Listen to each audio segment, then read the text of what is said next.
Ulangan pasal 19. Kota-kota perlindungan.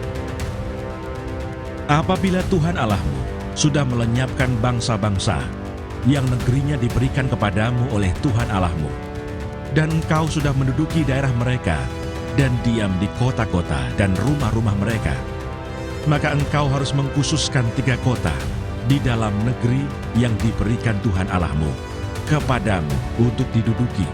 Engkau harus menetapkan jauhnya jalan dan membagi dalam 3 bagian wilayah negeri yang diberikan Tuhan Allahmu untuk dimiliki olehmu, supaya setiap pembunuh dapat melarikan diri ke sana.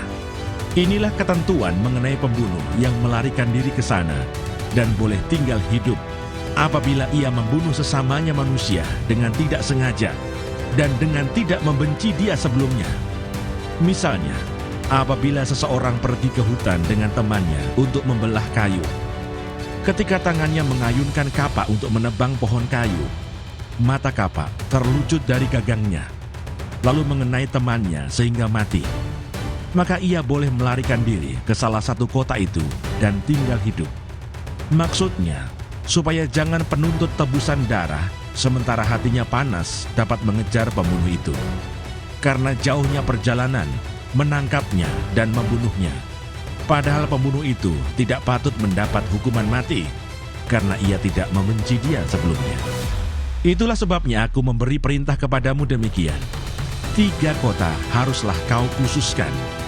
Dan jika Tuhan Allahmu sudah meluaskan daerahmu nanti, seperti yang dijanjikannya dengan sumpah kepada nenek moyangmu, dan sudah memberikan kepadamu seluruh negeri yang dikatakannya akan diberikan kepada nenek moyangmu, apabila engkau melakukan dengan setia perintah ini yang kusampaikan kepadamu pada hari ini, dengan mengasihi Tuhan Allahmu dan dengan senantiasa hidup menurut jalan yang ditunjukkannya, maka haruslah engkau menambah 3 kota lagi kepada yang 3 itu, supaya jangan tercurah darah orang yang tidak bersalah di negeri yang diberikan Tuhan Allahmu kepadamu menjadi milikmu, dan hutang darah melekat kepadamu. Tetapi apabila seseorang membenci sesamanya manusia dan dengan bersembunyi menantikan dia, lalu bangun menyerang dan memukul dia sehingga mati, kemudian melarikan diri ke salah satu kota itu, maka haruslah para tua-tua kotanya menyuruh mengambil dia dari sana dan menyerahkan dia kepada penuntut tebusan darah, supaya ia mati dibunuh. Janganlah engkau merasa sayang kepadanya. Demikianlah harus kau hapuskan darah orang yang tidak bersalah dari antara orang Israel, supaya baik keadaanmu. Larangan menggeser batas tanah.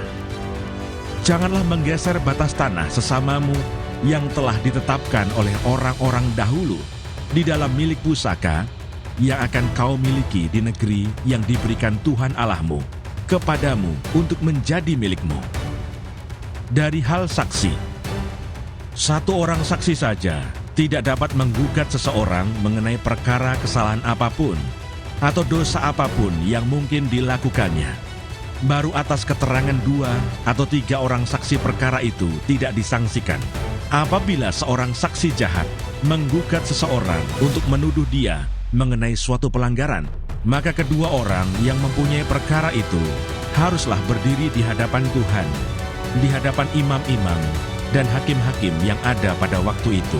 Maka hakim-hakim itu harus memeriksanya baik-baik, dan apabila ternyata bahwa saksi itu seorang saksi dusta dan bahwa ia telah memberi tuduhan dusta terhadap saudaranya, maka kamu harus memperlakukannya sebagaimana ia bermaksud memperlakukan saudaranya. Demikianlah harus kau hapuskan yang jahat itu dari tengah-tengahmu. Maka orang-orang lain akan mendengar dan menjadi takut, sehingga mereka tidak akan melakukan lagi perbuatan jahat seperti itu di tengah-tengahmu. Janganlah engkau merasa sayang kepadanya, sebab berlaku nyawa ganti nyawa, mata ganti mata, gigi ganti gigi, tangan ganti tangan, kaki ganti kaki.